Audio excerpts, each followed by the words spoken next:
राधे राधे सभी कृष्णवास को, सभी अविश्वास के व्यूअर्स को मैं शिवानी एक बार फिर से स्वागत करती हूँ आप सभी का हमारे चैनल अविश्वास में, आपके अपने चैनल अविश्वास में। तो मेरी आवाज़ बहुत ज़्यादा बैठी हुई है, बहुत सर्द गर्म टाइप हो गया है, गले में भी दवाइयाँ नहीं खा सकते हैं। तो इस सबको छोड़ते हुए माता के नवरात्रि की खुशी मनाते हैं। तो अभी पूजा की तैयारी हो गई है और आज है डे ब्लू, यानी कि माँ कालरात्रि का दिन। सबने ही ब्लू पहना है, सबने। और आज का जो स्पेशल भोग है वो है गुड़ का। स्पेशल भोग मैं वो बताती हूँ जो जरूरी है, ऐसा नहीं कि आप पूरे दिन माता रानी को सिर्फ गुड़ खिला दे, है ना। वो स्पेशल भोग में आता है कि आज क्या रिक्वायरमेंट है माता रानी की, जो कि माता रानी की मन पसंदीदा है आज के दिन के अकॉर्डिंग। और उसी के साथ आज का मंत्र है ओम ह्रीं ह्रीं क्लीं माँ कालरात्र्याय नमः। ओम ह्रीं ह्रीं क्लीं माँ कालरात्र्याय नमः। तो ये आज का मंत्र है। और चलो पूजा कर लेते हैं, बहुत लेट हो गया, हस्बैंड को ऑफिस भी जाना है। और इसी के साथ मैं ये कहना चाहती हूँ कि अभी तक चैनल को सब्सक्राइब नहीं किया है तो सब्सक्राइब कर लीजिएगा, बेल बटन दबाना बिल्कुल ना भूलें ताकि नए वीडियो का नोटिफिकेशन अब तक आते रहे जल्द से जल्द। तो वीडियो आगे तक देखने के बाद अच्छा लगे तो जय माता दी जरूर लिख दीजिएगा, पूरा जरूर देखिएगा। तो आज इसी वीडियो में मैं ये भी बता देती हूँ आपको कि मैं पूजा किस तरीके से करती हूँ। तो सबसे पहले कोई भी सुहागन पूरे साथ श्रृंगार के साथ दुर्गा माँ की पूजा करें। और इसी में ही मैं अभी चुनरी माता रानी के नाम की है, ये भी ओढ़ ली, क्योंकि जहाँ से मुझे जो अच्छी चीज़ पता चलती है मैं फॉलो करती हूँ। तो ऐसे तो मैं सारे पूजा पाठ ऐसे चुनरी ओढ़ के किया करती थी, नवरात्रि के नहीं, बट इस बार मैंने नवरात्रि की भी की। तो सबसे पहले मैं माता रानी गणपति जी को तिलक करके, बाकी माता रानी को तिलक करके सभी देवी देवताओं को मंत्रोच्चारण के साथ तिलक करती हूँ, जिस देवी देवता का जो मंत्र होता है उस हिसाब से।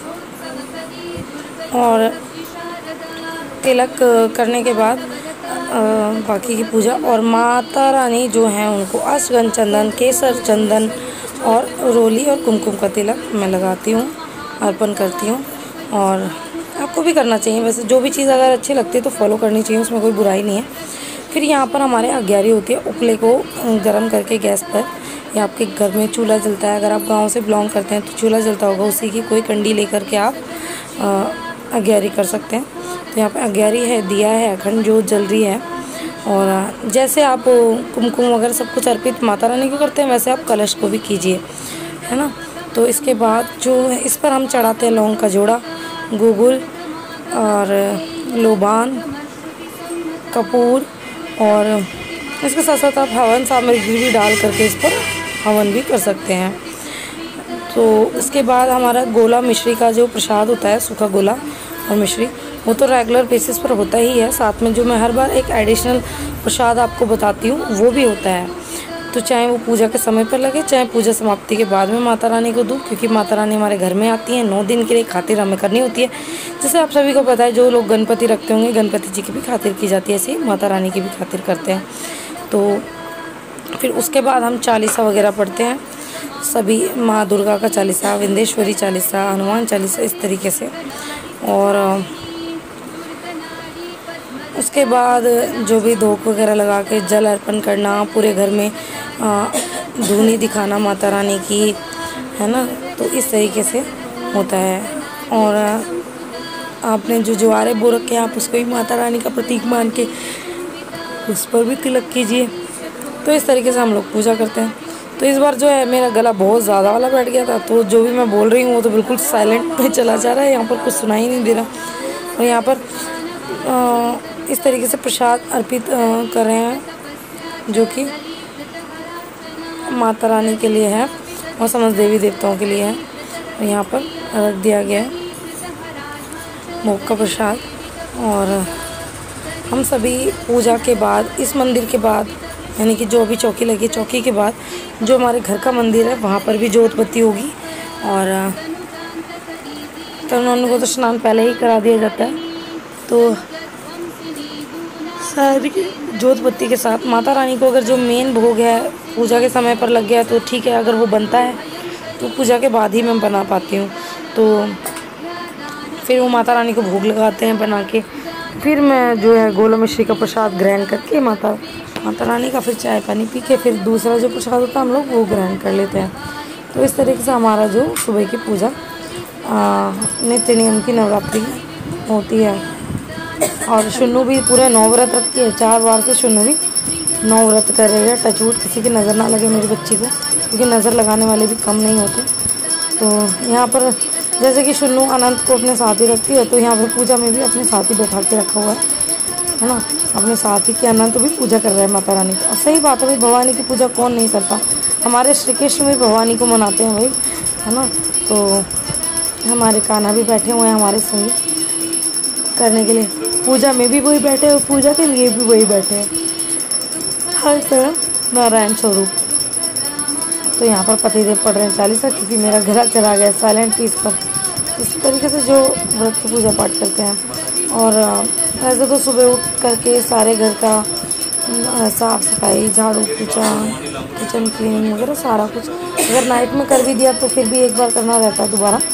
तो उसके बाद शुन्नू को स्नान करना, नन्नू को स्नान वगैरह सबको देखना रहता है, पूजा की तैयारियां। बट हाँ ये है कि थोड़ा हेल्प यहाँ पर पतिदेव कर देते हैं कि जब तक मैं इतना सब कुछ करती हूँ तो वो पूजा की तैयारियां कर लेते हैं, जैसे कि दिया मांजना, लोटा मांजना, और इसके बाद सब कुछ साफ़ करके जो भी अग्यारी वगैरह इसमें रह जाती है एक दिन पहले की, एक हम पॉलीथीन में इकट्ठा करते रहते हैं उसको एक जगह। आप किसी बॉक्स में, डिब्बे में, पॉलीथीन में किसी में भी एकत्रित कर सकते हैं, है ना। आप सोचेंगे दीदी इस वीडियो में क्यों बता रही है, तो जब जो जानकारी याद आ जाए जब भी बता देना चाहिए।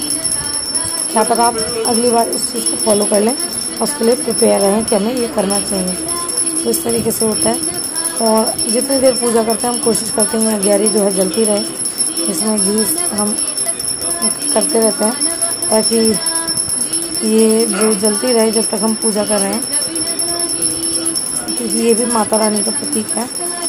और अग्यारी हमें मोस्ट इम्पोर्टेंट है, जलानी चाहिए। कई लोगों के यहाँ नहीं जलती, आई डोंट नो व्हाई, क्यों नहीं जलाते हैं वो लोग। लेकिन जो है पूजा के नियम वो तो है। अगर आप बहुत ज़्यादा नहीं कर रहे तो एटलीस्ट इस पर लौंग का जोड़ा और प्रसादी तो आप चढ़ाएंगे ही, है ना, गुगुल लोबान वगैरह। तो इसके बाद जो माता रानी का जो भी फेवरेट भोग होता है वही भोग लगाया जाता है। और सच्ची बताऊँ एक जो खास चीज़ है, मेरे घर में मालपुआ पूरे साल में नहीं बनता है, सिर्फ और सिर्फ माता रानी के लिए बनता है, जो माता रानी को भोग लगता है जब भी नवरात्रि में। तो शारदीय नवरात्रि और चैत्र नवरात्रि मेरे घर में मालपुआ बनता है, क्योंकि हम मीठा खाने के शौकीन नहीं हैं वैसे तो ज़्यादा, हमें मीठा थोड़ा कम ही पसंद है।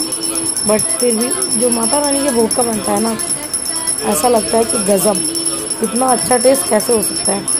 और पूजा के समय अक्सर मुझे उबासियाँ वगैरह आती रहती हैं, पता नहीं क्यों, और ऐसा मन करता है कि झूम जाऊँ मैं पूरी, आँखों से पानी ज़ोरों से, कि कंट्रोल नहीं होता मेरा उस टाइम पे कि मैं कैसे रोकूँ आँखों का पानी, है ना। तो वो आता रहता है। अभी भी आप देख रहे हैं मुझे कंटिन्यू उबासियाँ आ रही हैं, पता नहीं क्यों। और मैं सीधी बैठ कर पूजा ही नहीं कर पाती हूँ अपने आप ही, मतलब पता नहीं क्या ही होता है मुझे, मैं सीधी बैठ कर पूजा नहीं कर सकती। कई लोग यहाँ टोकेंगे भी, दीदी हिलना नहीं चाहिए ये वो, लेकिन मैं सीधी बैठ कर पूजा नहीं कर सकती। खास करके भगवान की पूजा मुझसे सीधे बैठ के कभी नहीं हो पाती, चाहकर भी नहीं कर पाती। मैं मग्न हो जाती हूँ, मुझे कुछ नहीं पता होता उस टाइम पे मैं क्या कर रही, क्या हो रहा है।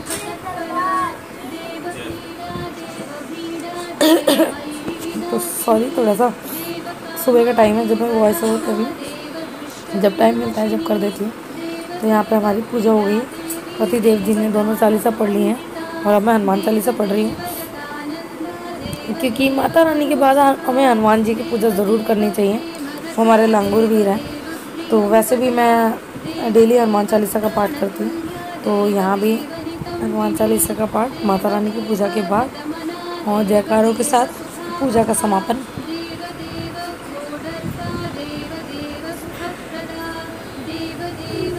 एक अलग ही जो पॉजिटिविटी होती है वो नवरात्रि के डेज़ में होती है। आप सबने भी ये चीज़ देखी होगी, गणपति के टाइम में भी आती है, लेकिन हर एक जो देवी देवता आते हैं ना हमारे घर में, उनके आने के बाद घर का माहौल, हमारा जो अंदर का ऑरा कुछ अलग ही मतलब रिएक्ट करता है, जैसे कि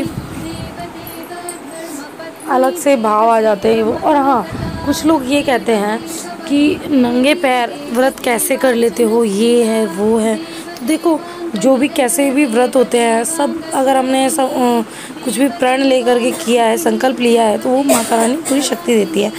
वैसे तो हमें हमेशा जो है डेली भी कुछ देर धरती पर चलना चाहिए।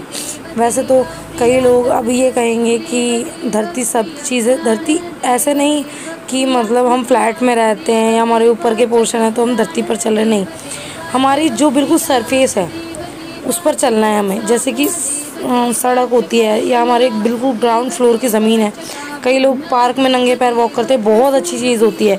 उससे क्या होता है कि जो धरती की पॉजिटिविटी है ना, हमारे पैरों के ज़रिए हमारी बॉडी में प्रवेश करती है। और मुझे तो इसलिए भी बहुत अच्छा लगता है। सोचो कि अगर हम 9 दिन नंगे पैर व्रत कर रहे हैं, हम कहाँ कहाँ जा रहे हैं, कहाँ कहाँ आ रहे हैं, तो सारी पॉजिटिविटी जो हमारे पैरों के बल से हमारे शरीर में प्रवेश कर रही है, तो कितना पॉजिटिव वातावरण हो जाता है हमारे शरीर के अंदर का भी। तो पति देव जी बजाएंगे शंख। थोड़ा मेरी वॉइस बैठी हुई है तो मुझे प्रेशर नहीं लग रहा है शंख बजाने के। और जो हमारा शंख है इसका पेट है थोड़ा मोटा, तो इसको बजाने में थोड़ा ज़्यादा ट्रिक का यूज़ होता है। एक और इसके साथ आया था शंख, तो उसका पेट थोड़ा पतला था तो वो इजीली बज जाता है, उसका साउंड भी ठीक ठाक है ना। इसका साउंड तो है अच्छा भारी, लेकिन इसको बजाने में उतना ही पावर लगता है। पावर, अब कोई ये कहेंगे कि जी शंख बजाने में पावर नहीं लगता, लेकिन ऐसा कुछ नहीं है, पावर फिर भी लगती ही है, हर चीज़ में पावर लगती है भाई। लेकिन हाँ ये है कि ट्रिक भी लगता है इसको बजाने में। तो पतिदेव को मैंने बजाना सिखा दिया है, तो उन्होंने यहाँ बजा दिया शंख। अब मैं इसको शुद्ध करके पहुँच करके फिर से रखूँगी। कई लोग मंदिर में ऐसे ही बजा के ऐसे ही रख देते हैं, बट ऐसे नहीं रखना चाहिए। कभी भी आप शंख बजाएं, ये मैंने मेरे भाई से सीखा है कि ये शंख जब भी बजाते हैं, शंख में थोड़ा सा पानी डाल लीजिए ताकि उसके अंदर की जो सतह है वो गीली हो जाए और साउंड बहुत अच्छा आता है। आप करके देखिएगा। अगर आप ऐसा नहीं करते हैं तो ऐसा करने के बाद शंख बजाइएगा, बहुत अच्छा बजता है। मुझे भी नहीं पता था, मुझे भी भाई ने बजा के बताया है। तो जैसे, और आप फ्रंट से बजाते हैं ना शंख, उसकी जगह अगर आप साइड फेस से शंख बजाएंगे तो और भी इजीली बजेगा। तो ये भी ट्रिक मुझे भाई ने सिखाया है। सच्ची बताऊँ मैंने सीख लिया था, लेकिन भाई कहते हैं ना जहाँ से जो मिलता है अच्छा सीख लेना चाहिए, तो मैं भी वही करती हूँ। मेरे लिए सीखने के लिए कोई गुरु या कोई पर्टिकुलर समय की नीड नहीं है, मुझे जहाँ से जिससे जो कुछ सीखने को मिलता है मैं सीखने की कोशिश करती हूँ। तो यहाँ पे हमारी पूजा हो गई है कंप्लीट, और पतिदेव ने और इसमें घी डाल दिया है। और शुन्नू यहाँ आनंद को भी धोख लगवा रही है। भाई आनंद हमारा पूरा पूजा पाठ वाला बंदा है ना, पूरा ड्रेस कोड के हिसाब से कपड़े पहने रहता है मैक्सिमम टाइम। वैसे तो कन्नू नानू को भी मैं पहनाती हूँ, बढ़िया, कन्नू नानू धोख नहीं लगाते, बट शुन्नू आनंद को अपने जैसे समझती है, तो इसलिए वो चीज़ करती है, उससे करवाती है जो वो खुद कर रही है ना। तो इस तरीके से होती है हमारी पूजा नवरात्रि की। तो आशा करती हूँ आपको अच्छा लगा होगा जो भी मैंने जानकारी दी है, जो भी बातें आप सभी से शेयर करी। बाकी आप आगे का वीडियो देखिए और यहाँ पर माँ की जोत के दर्शन करिए। देखिए कितने अच्छे तरीके से, सुंदर तरीके से माँ की जोत जल रही है ना। तो बहुत अच्छे दर्शन होते हैं। ये रूम तो बिल्कुल मंदिर जैसा ही लगता है मुझे, कि हम एक बड़े किसी मंदिर में बैठे हुए हैं माता रानी के। और यहाँ मैं कन्या भवानी और पतिदेव के पैर पूजा संपूर्ण के बाद में छूती हूँ। आपको इसी वीडियो में दिखा होगा, तो मैंने सोचा बता दूँ। मैंने क्लिप कट नहीं किया क्योंकि वो कन्या भवानी है, माता रानी का रूप है, इसलिए भी पैर छूते हैं। दयावद्देह निलया दया बंधुर्दयाश्रया दयालु वात्सल्यकरी दयालु सिद्धिदायिनी दयालु शरणाशक्ता दयालु देहमन्दिरा दयालु भक्ति भावस्था दयालु प्राणरूपिणी दयालु सुखदादम्भा दयालु प्रेमवर्षिणी दयालु वशका दीर्घांगी दीर्घलोचना दीर्घनेत्रा दीर्घचक्षुर् दीर्घबाहुलतात्मिका दीर्घकेशी दीर्घमुखी दीर्घघोणा च दारुणा दारुणा सुरहन्त्री च दारुणा सुरधारिणी दारुणा आज है माँ कालरात्रि का दिन, पर माँ कालरात्रि आशीर्वाद बनाए रखे, सबको भय मुक्त रखे, सबको अपनी बलाओं से माँ बचा के रखे। सब लोग अपना अपनी दारुणे क्षण संयुक्ता दोषचतुष्क विराजिता दश दोषका दश भुजा। और यहाँ हमारी शुन्नू देख रही है दक्षिणेश्वरी काली मूवी, और मैं लगा रही हूँ साड़ी में अपने फॉल। तो इसकी शक्ल देखो, उसमें एक बच्ची है, आप सभी ने पिक्चर देखी होगी, उसको सब प्रताड़ित करते रहते हैं, उसकी माँ वगैरह सब, सौतेली माँ यानी कि, और वो माता रानी के भरोसे रहती है, वही देख के रो रही है और इसलिए मैंने चुपके से वीडियो बना ली और इसको पता भी नहीं कि वीडियो बन गई है। अब ये बस व्लॉग में देखेगी। नमस्कार, राधे राधे अगेन। तो ये बन रहा है शाम का जो है खाना। खाने में आज डिमांड है चाट की। तो यहाँ पर मेरे आईलैशेस थोड़े से वाइट वाइट लग रहे होंगे क्योंकि यहाँ पे हम गए हैं, बहुत धूल मिट्टी उड़ रहा था। हमने सोचा थोड़ा सा कंचका वगैरह के लिए थोड़ा सामान ले आए, उसके साथ साथ कुछ और आइटम्स भी आ गई। तो बस अब हम यही खाने वाले हैं। और बहुत छोटे छोटे ब्लॉगर है क्योंकि मेरा गला ठीक नहीं है, नहीं बोला जा रहा है इतना।